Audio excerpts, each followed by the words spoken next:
30번 어휘 문제이고요. 어휘 문제 같은 경우는 앞뒤에서 힌트를 찾아서 맥락상 일치하지 않고 맥락상 맞지 않는 부분을 찾아주면 되는 건데요. 먼저 시작을 해볼게요. 키워드는 감정사회화입니다.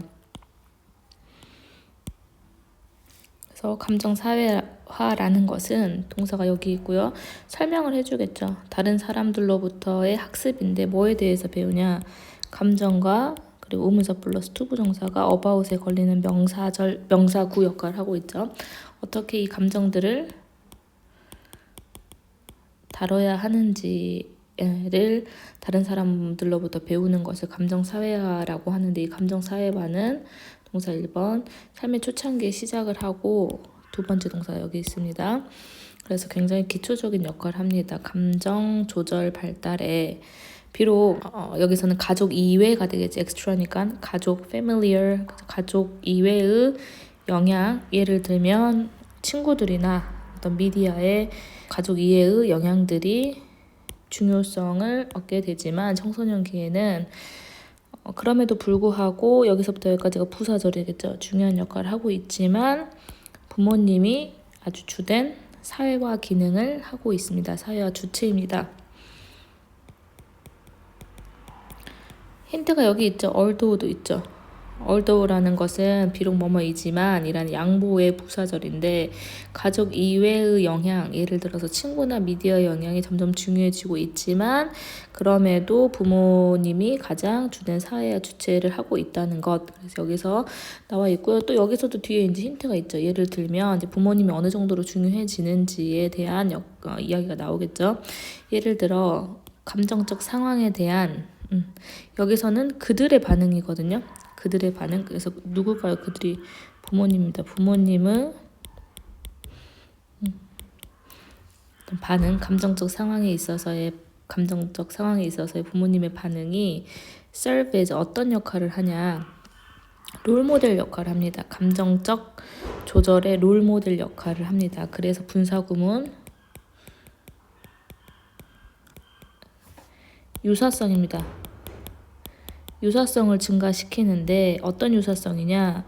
뒷문장이 완벽하겠죠. 그들의 아이들이 보여줍니다. 비슷한 반응을. 그래서 여기서도 유사한 상황입니다. 그래서 비슷한 이런 뜻이거든요. 비슷한 상황에서 아이들이 비슷한 행동을 보여줄 가능성을 증가시키면서 감정 조절에 있어서의 롤 모델로서 역할을 합니다. 누가? 부모님의 반응이. 그래서 지금 뒤에도 있죠. 그래서 primary socialization agent 맞고요. 그리고 역할 모델을 한다는 건 어떻게 따라한다는 거죠. 그래서 비슷한 반응을 보여주고 있다. 괜찮습니다. 다음 봐볼게요. 이제 여기서는 practice가 연습이 아니라 어떤 뜻으로 쓰였냐면요. 여기서 습관적 행동인데 행동.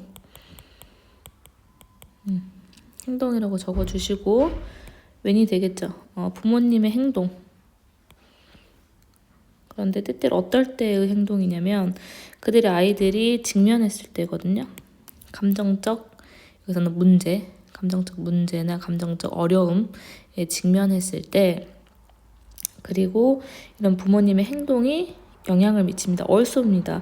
그러니까 also가 여기서 왜 중요하냐면 부모님이 앞에서 지금 2번 문장에서 그랬잖아요. 역할 모델을 하고 있기 때문에 유사한 상황에 있었을 때 부모님을 따라할 가능성이 있다라고 했고요. 두 번째는 부모님의 행동인데 이제 아이들이 어려움에 직면했을 때요. 수동태 여기 있었죠. 어려움에 직면했는데 감정적인 그런 어려움에 직면했을 때 부모님의 행동이 어떤 영향을 미치냐. 감정적 조절 발달에 영향을 미칠 수도 있습니다. 그래서 부모님이 왜 중요한지 여기까지 나와 있습니다. also로.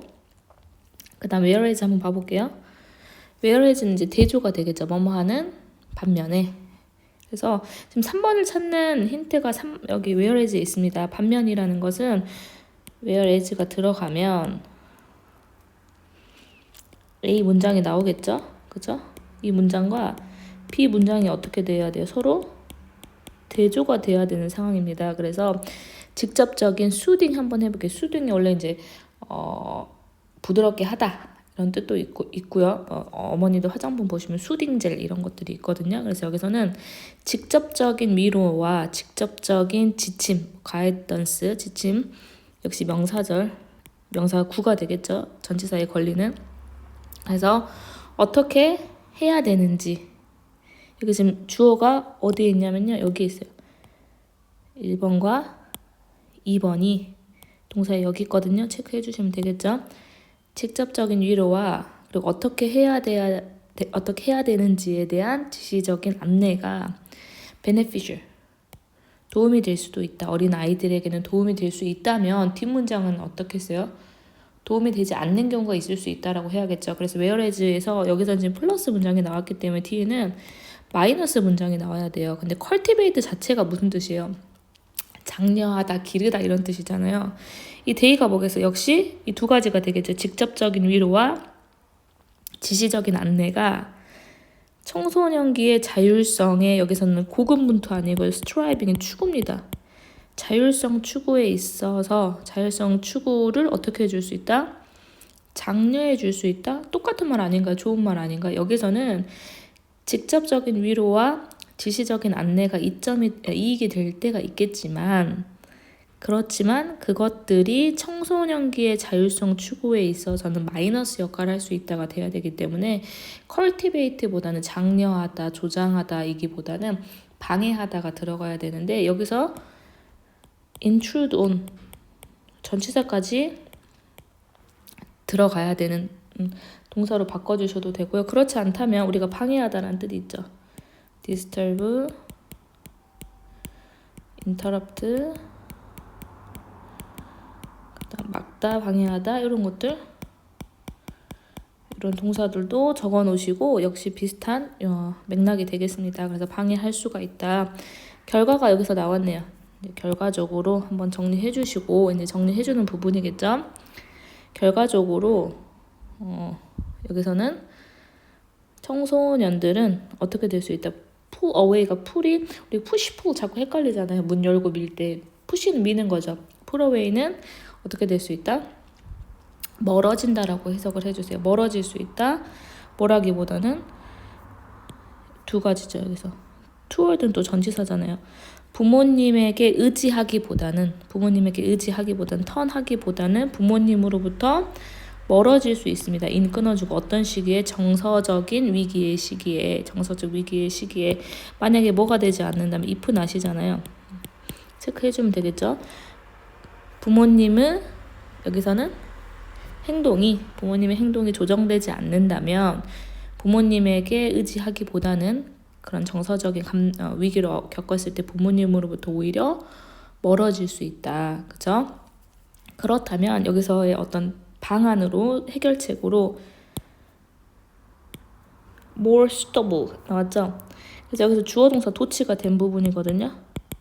형용사 도치입니다. 보호 도치예요. 그럼 어떻게 해야 돼요? 직접적인 것이 아까 전에 3번에서 좋지 않을 수 있다, 방해할 수 있다 였기 때문에 여기서는 직접적이지 않은, 그러니까 간접적인이라고 해석해주면 되겠죠. 그래서 여기서 해석은 어떻게 하냐면 여기서 1번, 그죠? 요렇게 여기서부터 이런 것들 여기까지가 문장 끝이거든요. 그래서 주어를 먼저 한번 해석해 봅시다. 어떻게? 자율적인 감정 조절에, 여기서는 간접적인 지원, 자율적인 감정 조절에 간접적인 지원이 더 적합할 수 있다라고 했어요. 그런데 우리가 생각하기에 간접적으로 어떻게 감정을 조절하는 것을 도와주냐라고 했을 때 이런 것들이 있겠죠. 뭘 통해서? 관심, 아이가 하는 행동이나 아이가 지금 어떤 일을 겪고 있는지에 대한 관심, 뭐뿐만 아니라 as well as 두 번째 인식, 그리고 판단을 하지 않는, 그래서 비판적이지 않는 수용, 그렇죠? 그리고 이제 뭐가 있겠어요? Adolescence emotional experience, 청소년의 감정적인 경험에 대한 비판적이지 않은 수용, 그리고 여기 이제 걸리는 거죠. 1번 수용. 그리고 두 번째가 되겠네요. 청소년들이 말을 하고 싶을 때 어떻게 되는 것? 옆에 있어주는 것과 같은 그런 것들이 되겠네요. 그래서 다시 한번 잠깐 봐볼게요. 여기서 보면 청소년기의 감정적 경험에 대한 비판적이지 않은, 그래서 무조건적인 수용과 3번 명사라고 적어주시고 이제 4번 명사 여기 적어주시면 되겠네요. 아이가 말하고 싶을 때 옆에 있어주는 거. be available이 available 자체가 이용 가능하다. 여기서는 이제 이용 가능하다라는 말이 옆에 있어주는 것. 이런 것들로 간접적인 지원을 해주는 것이 더 적합하다. 그래서 여기서 도치 한번 체크해주고 가면 되겠죠. 여기부터 여기까지. 그래서 30번의 정답은 3번 cultivate가 아니라 이제 방해하다로 끝내주시면 되겠고요. 31번 이제 드디어 빈칸입니다. 31번부터 오늘 할 부분은 34번까지인데요. 이제 빈칸에서 보면 3점짜리가 뒤에 지금 포진이 되어 있고요. 나머지 2점짜리는 앞에 31번과 32번이 있는데 31번도 생각보다 어렵지 않게 찾을 수 있었습니다. 한번 시작해 볼게요. 무용수들은 push themselves, 그들 스스로를 밀어붙인다. 제기대명사 한계까지. 어떤 한계? 그들의 신체적인 능력의 한계까지 자신을 밀어붙인다. 하지만 그러한 밀어붙임은 조건이 있겠죠. if 잘못 이해되어지는 것이다. 그죠? 잘못 이해되어지는 것이다. 만약에 이것이 어떻게 되어 있다면, 향하게 된다면, 수동태로 어디 쪽으로 향하게 되어 있다면 무언가를 성취하는 쪽으로 동명사가 되겠죠. 근데 어떤 무언가냐? 신체적으로 불가능한 무언가를 성취하는 쪽으로 어떻게 되어 있다, 향하게 되어 있다면 그러한 밀어붙임은 잘못 이해되어지는 것이다. 그죠? 여기서는 misguided, understood, misunderstood로 생각을 해주면 되겠습니다. 잘못 이해되어지는 것이다. 예를 들어서 하고 나왔기 때문에 글의 주제가 이제 여기 있겠죠. 무언가 신체적으로 불가능한 것을 성취하는 데 있어서 그것이 어떻게 향해져 있다면 그러한 자기가 스스로 한계까지 미는 것은 잘못 이해되어지는 것이다에 대한 이제 글의 주제인데요. 예를 들어서 키가 큰 댄서가 있습니다. 근데 발이 커요. 키가 큰 댄서는 아마도 무엇을 희망할 수 있냐? 1, 2가 되겠죠. 반복적으로 vertical인가 수직의 점프를 수행하는 것을 원하는 그런 무용수가 있습니다. 근데 그 무용수가 동사가 되겠죠. May wish to perform repetitive vertical jump 뭐하기 위해서 어디에? 빠른 음악에 맞춰서 그리고 뭐 하면서 분사 구문이 되겠죠. 그의 발끝을 뾰족하게 하면서 공중에서 그리고 뭐 하면서 두 번째가 되겠죠. 그의 뒤꿈치는 바닥에 두면서 그래서 발이 크단 말이에요. 한 뭐 290 정도, 280 정도 되는 무용수가 있다라고 한다면 여기서 발끝은 어떻게 두고 포인팅 뾰족하게 하고 공중에서 그리고 점프하는 사이에 발꿈치를 바닥에 내리면서 반복적인 수직의 점프를 수행하려고 하는 그러한 키가 큰 댄서는 아마도 그러한 반복적인 수직의 점프를 뭐 할 수도 있다? 수행하고 싶을 수도 있다. 그런데 이제 대시 지시대명사가 되겠죠.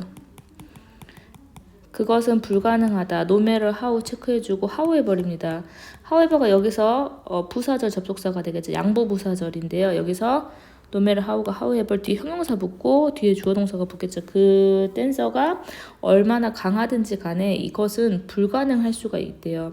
왜냐면 발 크기가 280, 290이 되기 때문에 뾰족하게 했다가 뒤꿈치를 바닥에 닿다가 뾰족하게 했다가 뒤꿈치를 바닥에 닿으려고 하는 그 보폭이 굉장히 크거든요. 근데 반대로 발이 짧은 무용수들은 이것에 있어서 전혀 문제가 없을 것이다 라고 들어갔어요. 그 다음 이제 발 크기가 아니라 또 다른 댄서가 있는데요. 이제 여기서는 뭐가 되냐면 고군분투하다가 되겠네요. 고군분투할 수도 있다. 완벽하게 하려고 하프턴인데요. 여기서는 반회전을 완성하려고 공중에서 understanding the connection, 연결을 이해하는 건데요. 뭐와 뭐 사이 A와 B가 되겠죠. 그래서 여기선 첫 번째 빠른 회전 속도와 그리고 밑에 정렬이 나왔죠. 몸의 정렬. 근데 어디에 가까운? 자전축에 가까운 몸의 정렬. 그러니까 우리가 회전을 할 때 예를 들어서 피겨스케이팅 김연아 선수를 봤을 때도 팔을 피고 하지 않고 우리가 회전을 빠르게 할 때는 몸을 최대한 웅크리고 할 때가 있거든요. 왜냐면 자전축에 가까워야지 속도가 또 빨라지잖아요. 그래서 빠른 회전 속도와 정렬, 몸의 정렬, 근데 자전축에 가까운 몸의 정렬 사이에 연결을 이해한다라는 것은 말해준다. 그녀에게 어떻게 그녀의 회전을 성공적으로 할 수 있을지. 그런데 이 두 가지 경우에서 보자면 이해하는 것과 그리고 나서 두 번째 working within 뒤에서 이렇게 되겠죠. 지금 1, 2, 3, 4, 5번이 들어가야 되는데 명사 안에서 수행을 하는 것, 이해하는 것과 명사 안에서 수행하는 것은 동사가 여기 있습니다. 그럼 뒤에서 이제 꾸며주거든요, 이 명사를. 그럼 뒤에서부터 먼저 해볼게요. 선천적으로 주어진, 그리고 물리적 법칙에 의해서 설명되어지는 이러한 명사 안에서 이해를 하고 수행을 하는 것이 허락해준다. 댄서들이 뭐 할 수 있도록? 효율적으로 수행할 수 있도록 뭐 하면서 분사구문? 부상의 잠재적인 위협을 최소화해주면서. 그럼 지금 무엇을 이해하고 있어야 되는 거죠? 앞부분 그랬었잖아요. 발이 굉장히 큰 댄서들은 280, 300 정도 되는 댄서들이 지금 어떻게 하는 것? 수직의 점프를 하는데 앞발은 포인팅하고 뒷발을 이제 바닥에 닿고 이걸 좀 빨리 하려고 하는 것이 불가능하다고 했었죠. 근데 이제 발이 작은 한 220, 210 정도 되는 그런 댄서들은 가능하다고 했어요. 그리고 나서 또 어떻게 하려고 했어요? 이 래피드 턴하고 몸의 정렬을 잘 이해하고 있어야 되고 그 연결을 잘 이해하고 있어야지만 어떻게 잘 수행하는지를 말해줄 수 있었다고 했죠. 그러면 선천적으로 주어지는 뭐에 대해서 알고 있는 거예요? 내가 할 수 있음과 할 수 없음의 제약을 이해하고 있는 것은 허락해준다. 댄서들이 뭐 할 수 있도록 효율적으로 움직일 수 있도록. 그래서 부상에 대한 위험을 줄여주면서. 정답은 3번이 되겠습니다. 32번 해봅시다. 32번 우리는 탐구해야 됩니다. 관계를 between A and B가 되겠죠. 어린이 영화 제작과 그 다음 소비 습관 해야 된다고 했기 때문에 글의 주장과 같습니다. 어린이 영화 제작과 그리고 소비 습관, 그 다음 용어입니다. 용어 어떤 용어? 어린이 영화라는 용어는 imply, 이것을 암시합니다. 무엇을 암시한다? 여기서는 소유권.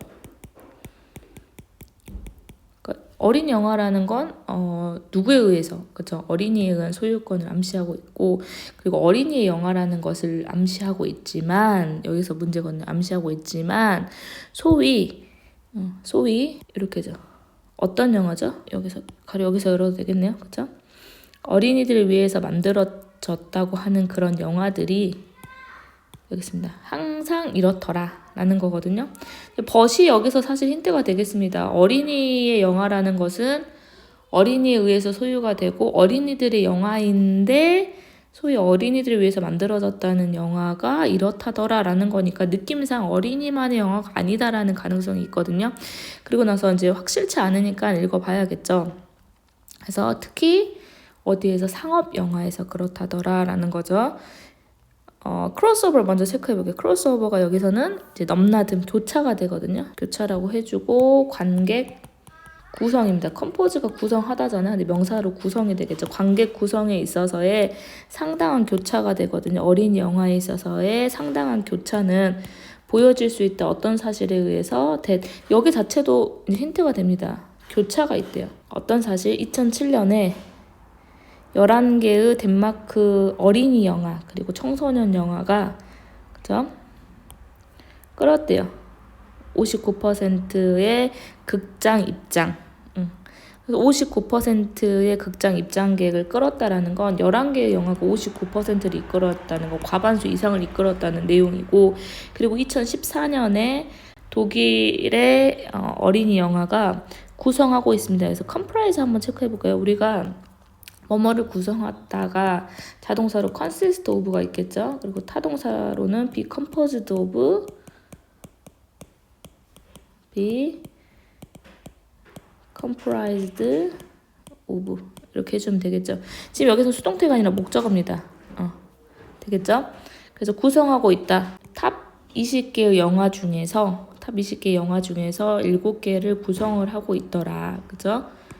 네이셔널 박스 오피스에서 그래서 여기서는 전국 극장 흥행 수익에 있어서의 이제 20개 영화 중 그리고 7개를 차지했다라는 거고, 그럼 이러한 현상들은 뭐와 일치하냐 정리를 해주는 부분이거든요. 아까 덴마크에서는 11개의 어린이 영화가 59%의 극장 관객을 이끌었고, 독일에서는 어린이 영화가 전국 극장 흥행 수익의 20개 중 7개를 차지했다는 이러한 사실은, 이러한 현상은 뭐와 일치하냐라고 했는데, 여기서는 다양한, 그죠? 다양한 광범위하고 그리고 국제적인 수용. 근데 전치사 지금 나왔거든요. 명사절이 나왔습니다. 겉보기에는 아이들의 이렇게거든요. 그럼 어떻게 해석을 해주냐? 다양한 연령대의 관객들에서 겉보기에는 아이들의 문화인 것의 광범위하고 국제적인 수용을 보여주고 있다. 그래서 이 부분은 좀 서술형을 준비해 주세요. 뭐와 일치하냐라고 봤더니 이제 어린이들 것 같지만 사실은 다양한 연령대의 관객들 사이에서 이게 널리 수용되고 있다는 걸 보여주고 있다는 겁니다. 그래서 글의 주제는 여기서 한번 다시 나왔고요. 그 다음 오래된 편견. 동격이 되겠죠. 뒷문장 완벽하니까. 이 어린이들의 영화는 다른 영역이라는 오래된 편견, 그리고 뒤에서 빙이 되겠죠. 뭐와는 분리돼서 더 제대로 된 어른들을 위한, 더 제대로 된 어른들을 위한 영화와는 좀 동떨어져 있다라는 이런 오래된 편견은 더 이상 소비 현실에 있어서 지지되지가 않고 있습니다. 그러니까 보통 우리가 생각했을 때 그 오래된 편견을 봤을 때는 어린이들의 영화는 좀 다른 영역에 있고, 그리고 더 적합한 어른들을 위한 영화와는 또 동떨어져 있다라고 생각하는데, 이런 편견이 더 이상 소비 현실과는 들어맞지 않고 있습니다. 그죠? 어린이들의 영화는 어디에 있다? 지금 심장이 아니라 여기서는 중심입니다. 현대 대중문화의 중심에 있다. 마지막까지 글의 주제 해줬죠. 이 부분까지 체크를 한번 해주면 되겠습니다. 그러면 항상 다시 보면 어린이들의 소유권을 암시하고 있고, 그렇죠? 그런 어린이들의 영화의 용어가, 그렇죠? 이제 그런 영화들이 어린이들을 위해서 만들어졌는데 사실은 어린이들의 영화가 아니고 모든 연령층을 끌어당기고 있다 정도로 해주면 되겠네요. 그러면 정답은 모든 나이의 소비자들에 의해서 소비되어지고 있다. 2번이 정답이겠네요. 33번 한번 같이 봐볼게요. 여기서는 욕구가 되겠습니다. desire. 무언가 새로운 것을 창조하려는 베토벤의 욕구는 reflection. 여기서는 반영입니다. 뭐에 대한? 호기심의 상태에 대한 반영. 호기심이 있죠. 그래서 뭔가를 지금 계속 새로운 것을 만들려고 하는 거죠. 우리의 뇌는 경험하고 있습니다. 보상의 경험을 하고 있습니다. 뭐 했을 때? 우리가 무언가 새로운 것을 만들었을 때 어떤 과정에서 무언가 확실치 않은 그런, 뒤에서 또 꾸며주는 거죠. 무언가 확실치 않은 것에, 여기서는 무언가 확실하지 않은 것을 조사하려는 그런 과정에 있어서 뭔가 새로운 것을 만들어냈을 때 보상이라는 감각을 경험할 수 있습니다. 예를 들면 뭐가 있겠어요? 여기서는 어떤 악절, 우리가 들어본 적 없는, 우리가 이전에는 연주해 본 적이 없는 그런 악절과 같은 그런 불확실한 어떤 것들을 탐구하는 과정에서 뭔가 새로운 것을 만들어낼 때 보상의 감정을 경험할 수 있다. 그 다음, 그래서 우리의 호기심이 뭔가 새로운 것을 이끌어냈을 때 거기에서 나오는 보상은 우리를 또 어떤 쾌감을 가져다 준다. 우리에게 쾌감을 가져다 준다. 넘버 오브 복수명사, 복수 취급이죠. 많은이 되겠죠. 그래서 많은 연구자들은 have modeled, 그래서 모델링 해왔습니다. 그래서 어떤 이론들처럼 어떤 이론을 만들어 왔습니다. 모델해 왔습니다. 모델링 해왔습니다. 여기서는 주동이 되겠죠. 어떻게 이런 호기심이 우리의 작곡에, 음악 작곡에 영향을 미치는지. 그래서 의주동 한번 체크해 주시고. 그래서 베토벤의 경우에 굉장히 스페시픽한 예시가 나온 거죠. 베토벤의 경우에 컴퓨터 모델링은 집중했습니다. 32개의 피아노 소나타에 13살 이후로 작곡된, 그죠? 여기서 동사가 여기 있죠. 집중이 되어 온, 초점이 되어 온, which 지금 워즈를 해줘야겠네요. 드러냈습니다. 명사절 이렇게네요. 베토벤의 음악에서 발견되어 온 음악의 패턴들은 줄어들고 있대요. 힌트가 여기서부터거든요. 그 후에 후기 소나타에서는 감소했습니다. 반면에 새로운 패턴이 어떤 패턴을 포함한 굉장히 독특한 패턴. 그래서 여기서는 특정한 소나타에만 보여지는 이 독특한 패턴을 포함한 그런 새로운 패턴이 증가한 반면에, 그래서 후기 소나타에서는 우리가 그동안 생각했었던 어떤 일정한 음악의 패턴이 줄어들고 그리고 새로운 패턴이 증가하기 시작했습니다. 즉 다시 말해서 베토벤의 음악은 정리를 해주는 부분인데 사실은 여기서부터 이제 힌트가 나와 있죠. 여기까지. 그렇죠?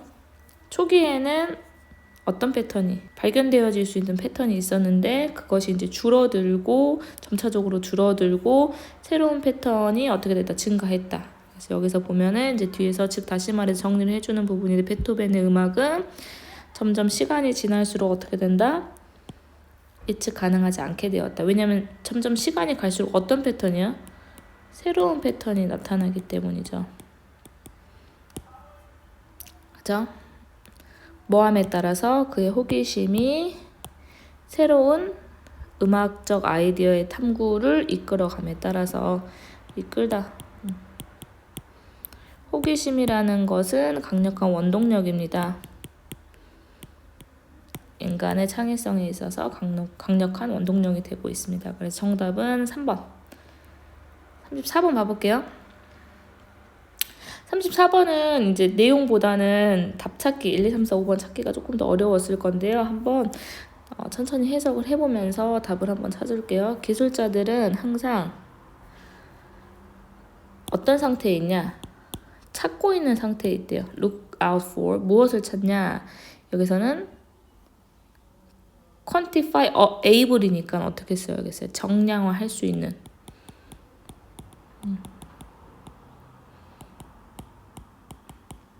그러니까 측정하게 할 수 있는, 정량화할 수 있는 측정 기준을 찾고 있습니다.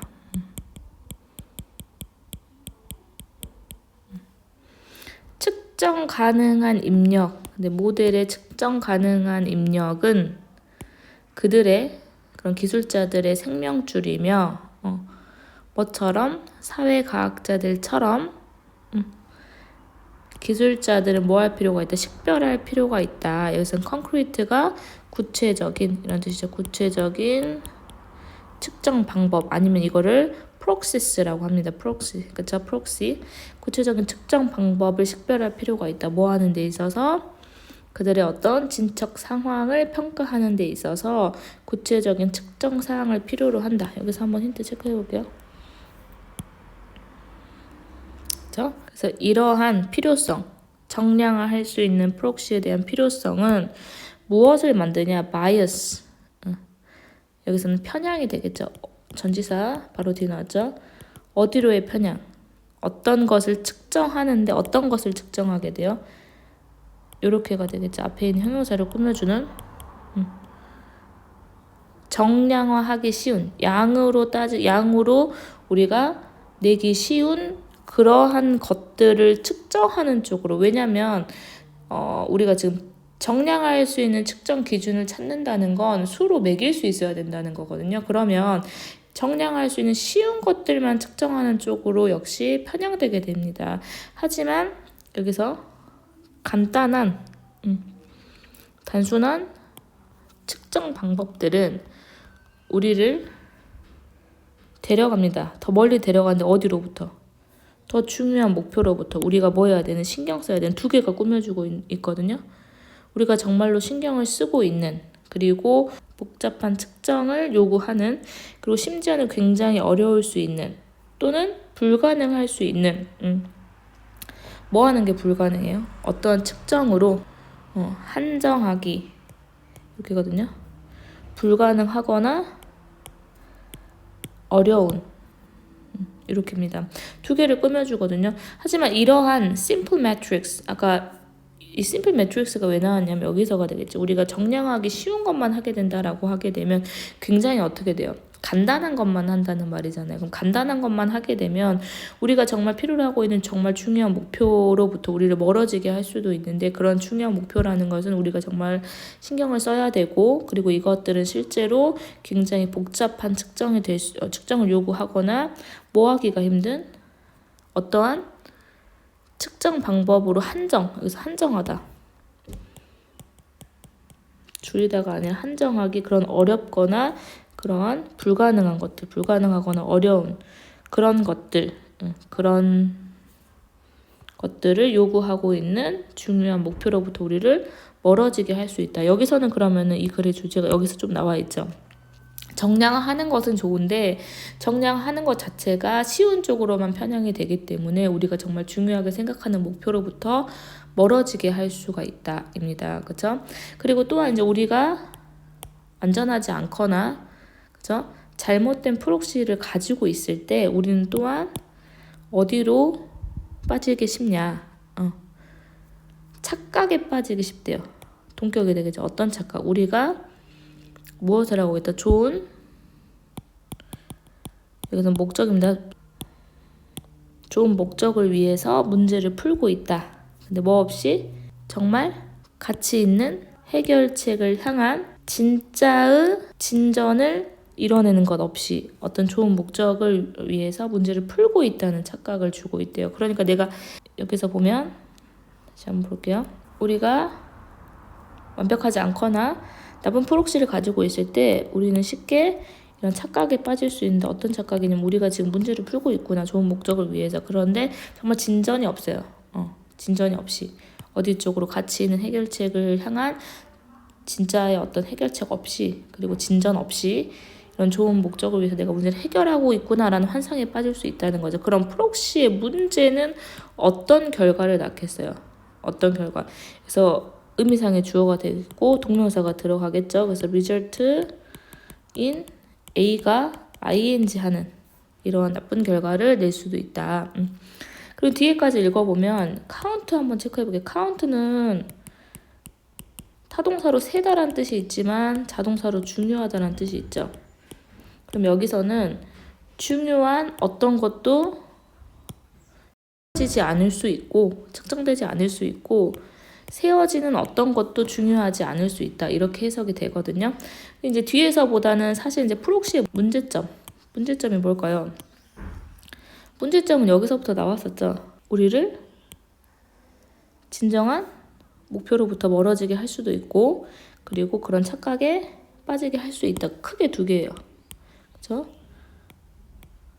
그럼 이제 답을 찾아야 되거든요. 답을 찾으면 지울 걸 한번 생각을 해봅시다. 단기간의 목표에 우선순위를 두게 한다? 장기간의 어떤 비전보다는, 이런 것도 아니고요. 오히려 valid solution, 유효한 해결책으로서 지속적인 진전을 간주하게 한다, 생각하게 한다? 이런 거 아니죠. 마이너스가 나야 되기 때문에. 그리고 나서 이제 미스테이크가 안 좋은 이야기 나와서 3번으로 한번 생각을 해봅시다. 근데 개인적인 편향, 이미 만들어진 이론에 대한 개인적인 편향을 실수하게 한다? 이미 만들어진 이론에 대해서 착각하게 한다? 4번에서 substitute는 대체하다요. 여기서 이렇게 한번 끊어주면 되거든요. A와 B. 해석을 어떻게 하냐? A로 대체를 하는 거예요. 그쵸?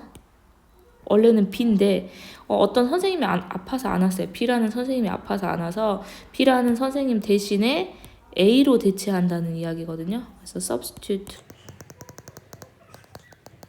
그래서 B를 A로 대체하다 이런 뜻이에요. 그럼 해석을 해보면 의미 있는 것을 측정 가능한 것으로 대체하다. 정답이 4번인데 이 말이 무슨 말이냐면 우리한테 의미 있는 게 뭐겠어요? 바로 중요한 목표가 되겠죠. 그쵸? 그리고 실제로는 정말로 좋은 목적을 가지고 문제를 풀어야 되는데 그렇지 못한 채로 그렇게 착각을 하고 있는 거기 때문에 중요한 것을 측정 가능한 것으로 대체해버리는 상황이 되고 있다라는 거죠. 그래서 여기서는 이내 권리는 동명사 체크해 주시고 정답은 4번이 되겠습니다. 그래서 여기까지 1회차인데요. 우선 해석을 간단하게 해봤고요. 수업을 하면서 2회차하고 좀 더 중요한 문법들, 중요하게 나올 문장들을 한번 같이 해볼게요.